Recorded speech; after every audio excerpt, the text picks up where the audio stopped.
Hello everyone, welcome to master minds. இன்றைக்கி நம்ம செட்டிநாடு தவளை வடை ரெசிபி பார்க்க போகிறோம். இது ரொம்ப ஃபேமஸ் செட்டிநாட்டில் தீபாவளிக்கு பண்ணுற பலகாரம் இது. வாங்க வீடியோக்குள்ளே போகலாம். இதற்கு தேவையான பொருட்கள் என்னென்னு பார்க்கலாம். இப்போ இட்லி அரிசி 100 கிராம் எடுத்திருக்கேன். ஏற்கனவே எல்லாமே அளந்து வச்சுருக்கேன். இட்லி அரிசி 100 கிராம்.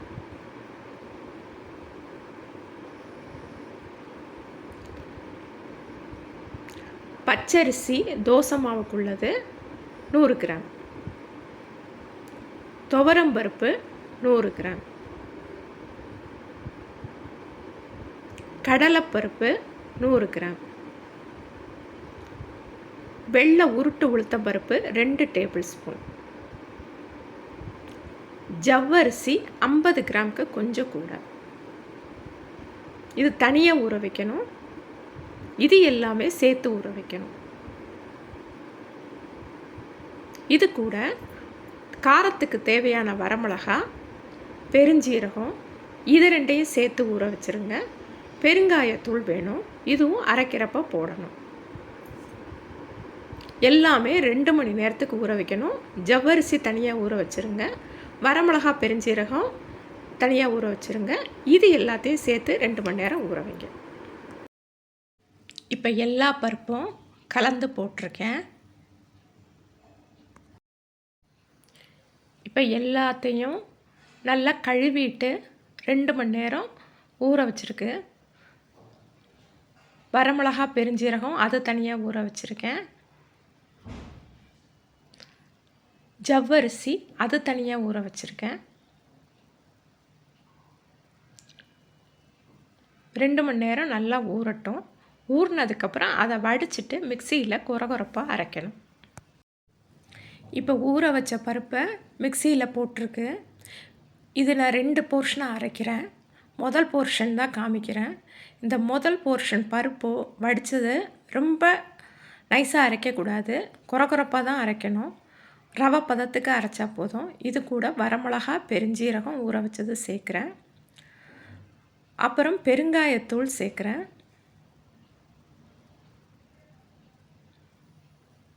கூடவே உப்பு சேர்க்குறேன், தேவையான அளவு உப்பு. காரமும் உப்பும் உங்கள் தேவைக்கு தகுந்த மாதிரி.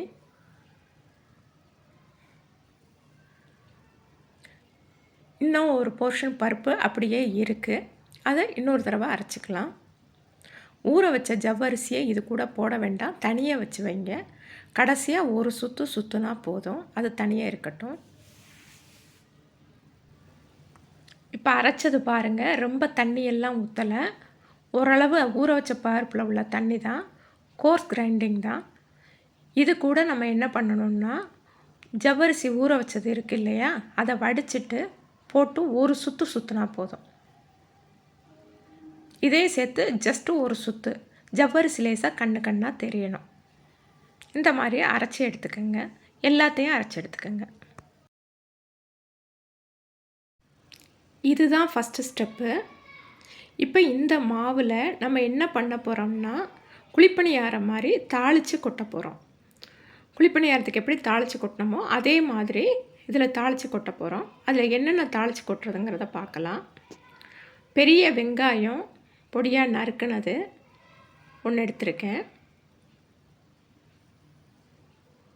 கருவேப்பிலை எடுத்திருக்கேன், கட் பண்ணியிருக்கேன். தேங்காய் ஒரு 4 டேபிள் ஸ்பூன் பல்லாக சின்ன சின்னமாக நறுக்குனது வச்சுருக்கேன். தாளிக்கிறதுக்கு கடுகு 1 டீஸ்பூன். தாளிக்க தேவையான எண்ணெய். முதல்ல எண்ணெயில் கடுகை தாளிச்சிட்டு வெங்காயத்தை நல்லா வதக்கணும். வதக்கிட்டு கருவேப்பிலையும் போட்டு வதக்கிட்டு கடைசியாக தேங்காய் பல் போடணும். தேங்காய் பல் போட்டு அடுப்பை ஆஃப் பண்ணிடுங்க. இது எல்லாமே வதக்கிட்டு மாவில் கொட்டிடலாம். ஒரு சகோதரி குழிப்பணியாரம் பண்ணிவிட்டு ரொம்ப நல்லா இருக்குன்னு சொன்னாங்க. அவங்களுக்கு என்னுடைய நன்றி, மிக்க நன்றி. உங்களுடைய அன்பும் ஆதரவும் எப்போவும் எனக்கு வேணும். இப்போ வதக்கிறதுக்கு அடுப்பை பற்ற வச்சு வாணலியில் எண்ணெய் ஊற்ற போகிறேன். இப்போ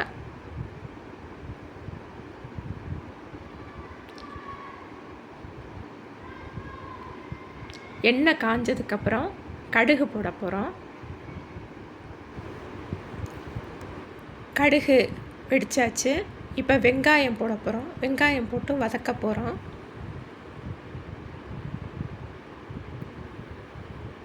வெங்காயம் நல்லா வதங்கினவுடனே கருவேப்பிலையும் அது கூட சேர்த்து போட்டுருங்க. வெங்காயம் வதங்கிட்டுருக்கு. கருவேப்பிலை போட்டாச்சு.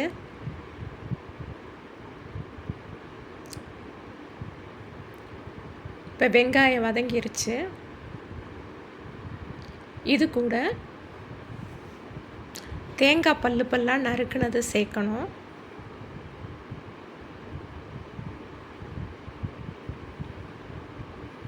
அதையும் சேர்த்து வதக்குங்க. இனிமே அடுப்பை ஆஃப் பண்ணிடலாம்.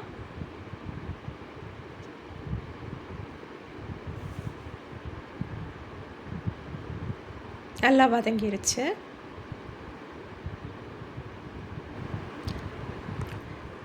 இப்போ வதக்குனதை வடை மாவில் கொட்டியாச்சு.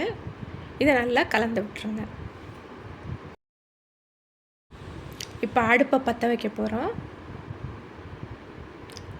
வடை போடுறதுக்கு தேவையான அளவு எண்ணெய் வச்சுருக்கு பாத்திரத்தில். எண்ணெய் நல்லா காயணும். ஒரே நேரத்தில் 7-8 வடை போட்டு எடுத்துடலாம். எண்ணெய் சூடாகட்டும். இப்போ எண்ணெய் காஞ்சிருச்சு.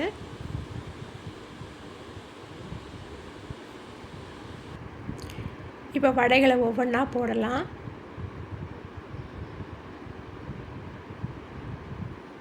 ஏழு 8 வடை வரைக்கும் போட முடியும்.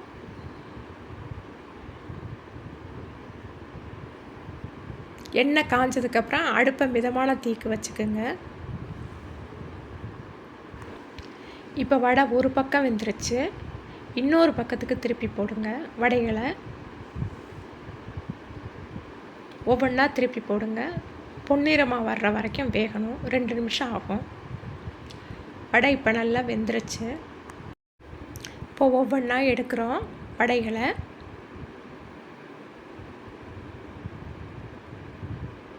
கோல்டன் ப்ரௌன் கலரில் வரணும்.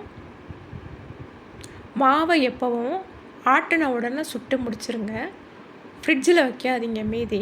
ஃப்ரிட்ஜில் மீதி வச்சிங்கன்னா மாவு எண்ணெயை குடிச்சிரும் வடை சுடும்போது.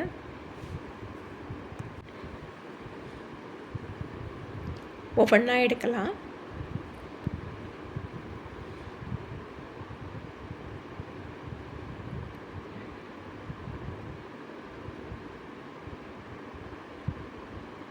ரொம்ப எண்ணெய் குடிக்காது இந்த வடை. போட்ட எண்ணெய் அப்படியே தான் இருக்கும். சாஃப்டாகவும் இருக்கும்.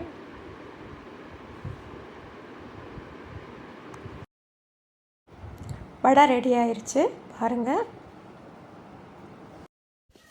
இந்த அளவுக்கு ஒரு 30 வடை வரும் இந்த சைஸில். சுவையான செட்டிநாடு தவளை வடை ரெடி ஆயிருச்சு. என்னோட சமையல் உங்களுக்கு பிடிச்சிருந்தா மறக்காமல் லைக் பண்ணுங்கள், ஷேர் பண்ணுங்கள், சப்ஸ்கிரைப் பண்ணுங்கள். முக்கியமாக செஞ்சு பார்த்துட்டு கமெண்ட் பண்ணுங்கள். தேங்க்யூ.